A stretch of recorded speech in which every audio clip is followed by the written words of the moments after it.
Hello, my lovely library lions. Today I'm going to talk about the 12 books that I'm most excited for in 2021. So I'm going to do one book per month, just the book I'm most excited about to see released that month, the one that I most want to read. I'm sure these books have all been mentioned on other lists. I've seen other YouTubers doing this, but I wanted to make my own and just talk about the books that I am personally most excited to see coming out within the next year. So the first book I'm going to start with is going to be my January release. So this one is already out, but it's still the book that I was most excited about in January. And that is, of course, Concrete Rose by Angie Thomas. I know a lot of people are probably excited about this book, but I adored The Hate U Give so much when I read it.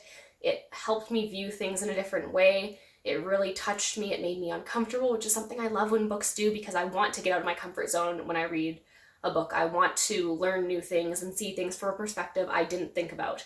So it really did that for me, and when I heard she was writing a book about Star's father, I was so excited. So I haven't read On the Come Up, which is the other book that takes place in Garden Heights, and I do want to read that, but Concrete Rose is about Star's father before he has Star.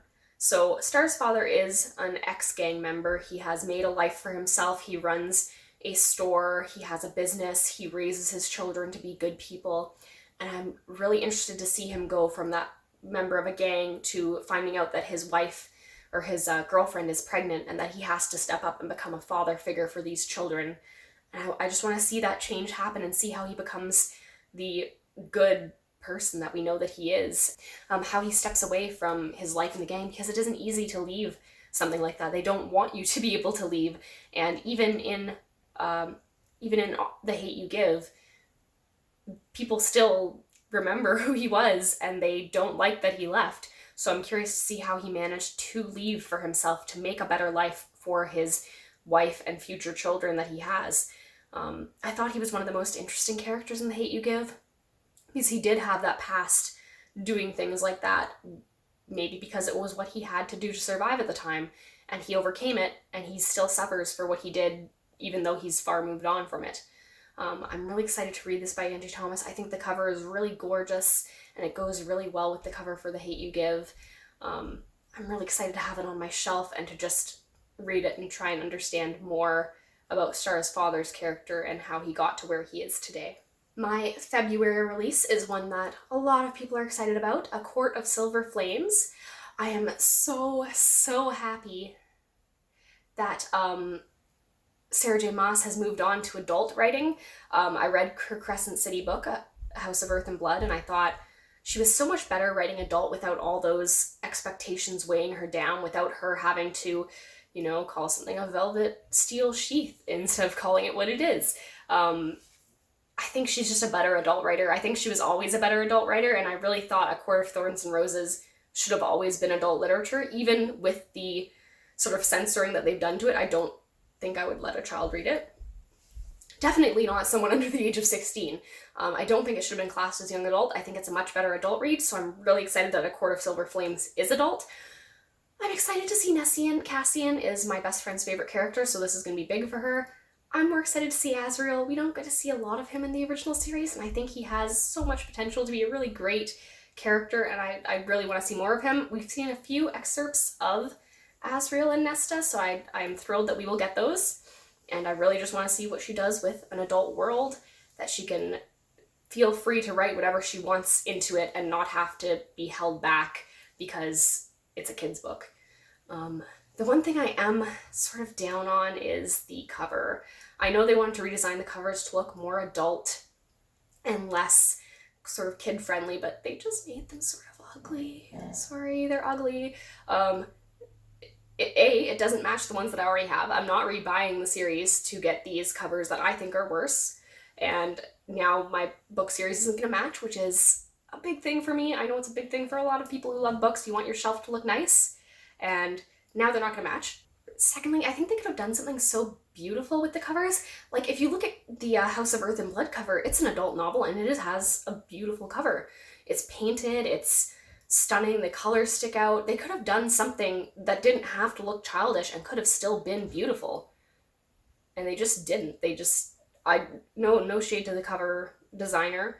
The design is fine. I just don't feel like it suits the series, and I don't like the way it looks for the series. I feel like it's a fantasy series about fae and huge sweeping stories. It deserves something more detailed as the cover, something more beautiful, and I'm just really disappointed in the cover. I still pre-ordered it because I love Sarah J. Maas. I love what she's writing. I know it's not technically amazing writing, but I love the story and I want to see where these characters are going, but I don't know, I'm still sad about the cover even though I bought it. So my March release, and this is the top book that I'm excited for this whole year, comes out in March. It's Rule of Wolves by Leigh Bardugo. So it's the sequel to King of Scars that's following Nikolai, Zoya, and Nina as they sort of work to rebuild Ravka after what the Darkling and Alina did. And I loved King of Scars. I didn't love it as much as Six of Crows. I'm more of a Kaz simp myself, so I wanted to see more of Kaz, but I do like seeing more of Nikolai. I feel like he was one of the best characters in the original trilogy, and we don't get to see enough of him there, so he really did deserve his own sort of series. So it's really nice to see him get the spotlight. I like Zoya. I really like the way that Nikolai and Zoya interact. I think they'd be such a cute couple. I want them to be together so bad. And I'm really excited to see where Rule of Wolves goes. I like seeing the Saints and how they are depicted in this series, and I liked how they had that sort of power. And I don't want to spoil King of Scars, but we got a reveal for a character that might be coming back from the original Grisha series. Well, he is coming back, and I am so excited to see him back. It's not a good thing for me to be excited, but I am so excited that he is returning because he was my favorite character in the original Grisha series before I met Kaz in Six of Crows, and I was like, that's better. So the book I'm most excited for in April is In Deeper Waters by F.T. Lukens. So this is a story about pirates. I love pirates. I love anything written about pirates, so that's a plus. It's a gay romance, so it is LGBT, and I want to support that. It's about a prince falling in love with a pirate, so we could have some enemies to lovers, some good conflict there. Enemies to lovers is maybe my favorite trope. I know it's a little overdone, but it's so good. When it is done right, it is beautiful. So I'm really excited for that. Also, the cover is just lovely. Like, it's a painted cover. It's not the style we've been seeing a lot of recently, which I think is mostly Charlie Bowater. I love her art though, so I'm not mad at that trend at all. I love seeing those covers, but I do like seeing something a little different. So this is more, I would say, more of a cartoony style, but not quite full cartoony. And I love the cover. It is so bright and fun and inviting, and I love a story about a prince falling in love with a pirate. I love that, and I'm so excited to see where it goes. It's not part of a series, which is the first one on this list, not part of a series, but I am still really excited to read it. I don't know if I'll get it the second it comes out, but it's definitely going to be one of the books that I pick up as soon as I see it available somewhere. Speaking of pirates, my May most anticipated book is actually by Tricia Levenseller, who wrote The Daughter of the Pirate King. So it is Blade of Secrets. It's about a blacksmith.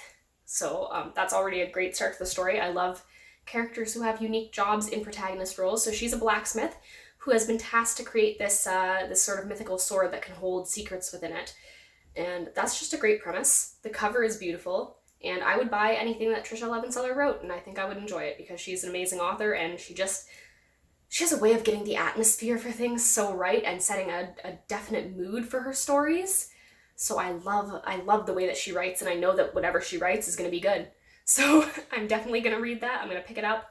I already have a couple more of her books that I haven't read yet, so it might be further on in my reading list, but it is going to get read eventually, hopefully sooner rather than later, because I do really, really want to be able to experience that. My most anticipated book for June is My Contrary Mary by Brodi, Ashton, Cynthia Hand, and Jodi Meadows. So they wrote the Lady Janie's trilogy, which is My Lady Jane, My Plain Jane, and My Calamity Jane. So this one, I thought they were done with that, and I was really sad because I thought it was such a fun series. They worked really well together as authors, and they were just super fun to read. They were funny. They were twists on different stories. I love retellings. So I just thought that was really fun. I thought it was a shame they were done. And they're like, you know what, we're not done. We're going to write about Mary's now. So My Contrary Mary is about Mary, Queen of Scots, and it's a retelling of her story where she can turn into a mouse. And I think that's interesting. I'm excited to see how they twist that. I love everything they've written together, so I'm sure that I'll love this series. I'm glad that they're doing Mary's. I hope they'll keep going if they can after this, if they can find another name where there's 3 great characters to write about, that would be fun. But I'm just excited that we at least get another trilogy from them about Mary's, and they didn't have to stop at Janie's. I'm thrilled to see what they do with Mary, and I can't wait for the other two in the series as well. So I'm really glad that they're doing this, and that is my most anticipated read for June. For July, my most anticipated read is Any Way the Wind Blows by Rainbow Rowell. So that's the third book in her Simon Snow series. So she wrote Carry On, she wrote Wayward Son, and now she's writing Any Way the Wind Blows. I love the magic in this series. I talked about it a bit in my top 10 of 2020 video where I talked about Wayward Son. The magic is just so fun, so I'm so excited to get to read another book in this series that will be as fun. And I also feel like Simon was left in a place where he had so much more recovering to do. I'm excited to see how he overcomes sort of not being the chosen one anymore, not having magic anymore. He's going through a lot of struggles of life post chosen one, post hero. And I always thought that was such an exciting story to tell, you know? We get to see the chosen one live out his days where he has to fight evil every day and he is the most powerful wizard or most powerful being. And then afterwards, what does he do? Like, he's just a regular guy now. There's no big villain, there's no humdrum to fight. So he just has to like get a job and work at a desk and live a normal life now that that's all over. And I like examining how hard it is to go from living every day in terror of what's going to attack you and who's going to come for you, and now it's just every day is a normal day. You eat some breakfast, then you lay on the couch. So I'm excited to see this. I don't know if this is going to be the last one in the series. It might be. I hope it's not. I want to see more of the world, even if it's from different characters' perspectives. Agatha and Penny have so much more story to tell. I obviously love Baz and Simon, but you know, there's different places we could go with this story. I don't think it has to end, but if it does, I know that Rainbow Rowell will give it a good ending because she is a good author and she knows how to end things. And I trust her absolutely. If this is where the book ends, I'm happy with it. My July most anticipated read is XOXO by Axie Oh. So this is another K-pop story. I talked about Shine a little bit. This is a very different story from Shine. This is sort of a more, I don't want to say fan fiction-y story, but it's a story about a girl who meets a boy, and then when she ends up going to Korea to go to a music conservatory, he is there, and he's not just a student there, he's also a member of a K-pop band, and sort of their relationship developing through that.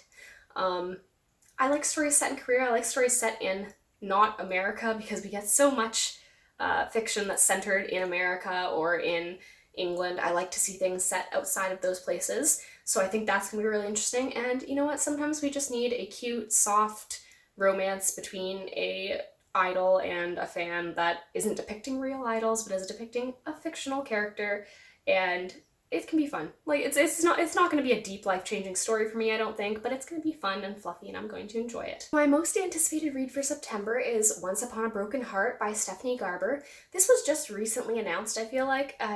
Caraval ended and we thought that was the end of the series.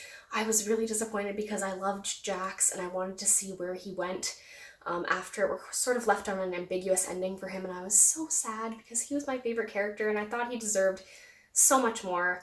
And then Stephanie Garber was like, nope, we're gonna do a whole story about Jax called Once Upon a Broken Heart, and I was so thrilled. I'm so excited to read about this. I love Jax. I think he is excellent book boyfriend material, and he definitely deserved his own story. The world of Caraval with like the sort of interesting, unique tarot cards was so good, and I loved the magic that Garber put into it. I was really loath to leave it behind, and now I don't have to, and plus it is about my favorite character in the series, so you better bet that I'm pre-ordering this for September and reading it the second that I get my hands on it.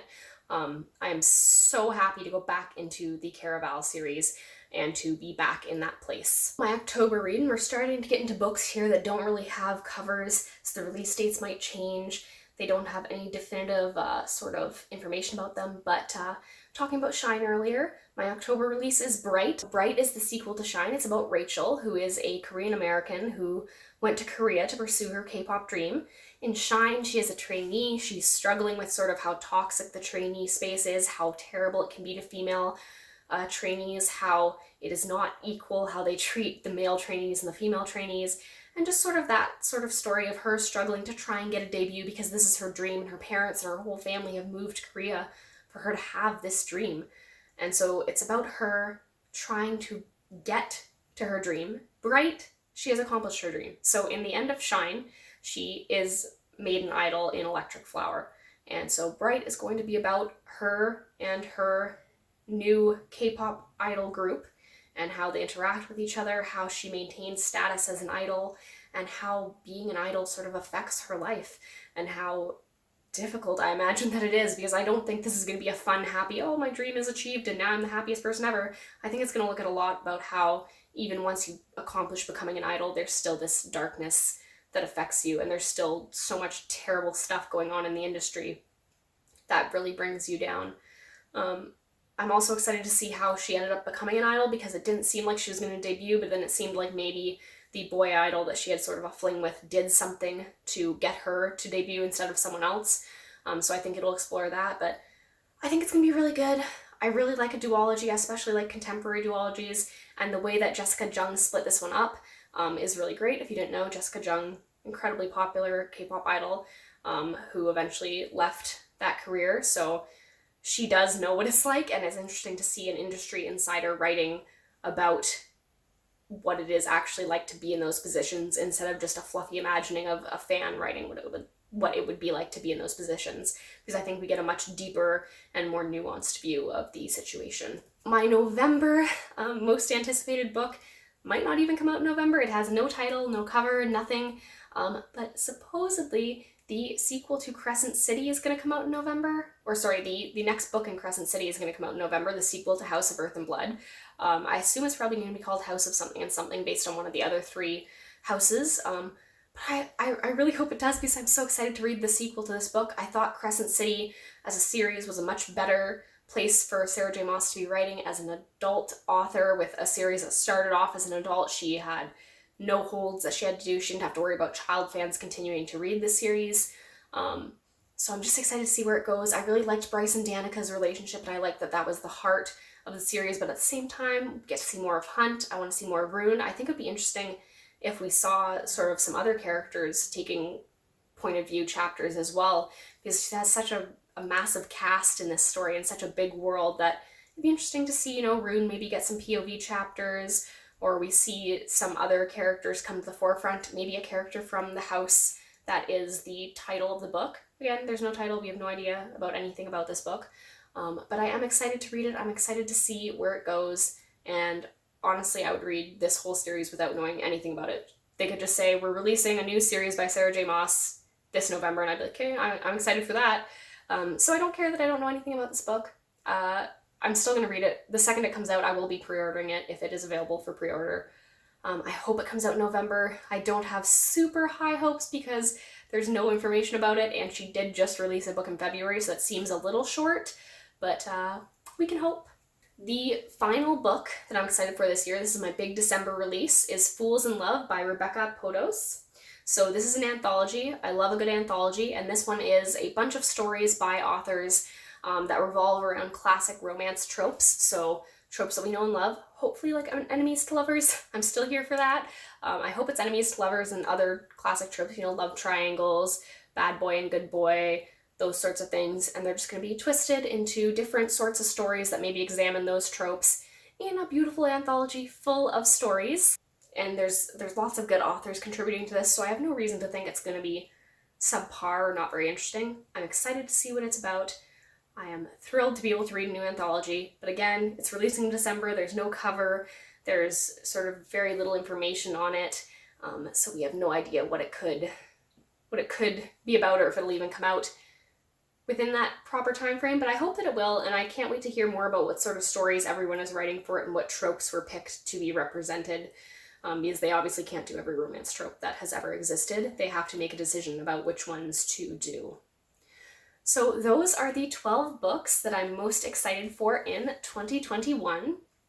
There's lots of other books I'm excited for month per month, but those are the 12 that really stuck out to me each month. Some months are much stronger than other months in terms of releases, but things could change as the year moves on. Things get pushed back or pulled forward, new things are announced. I might make another video if there's more things announced that I really want to talk about. Why don't you let me know down below what your most anticipated read for 2021 is going to be, what book you're most excited to see come to shelves, and I hope that you all have a lovely day.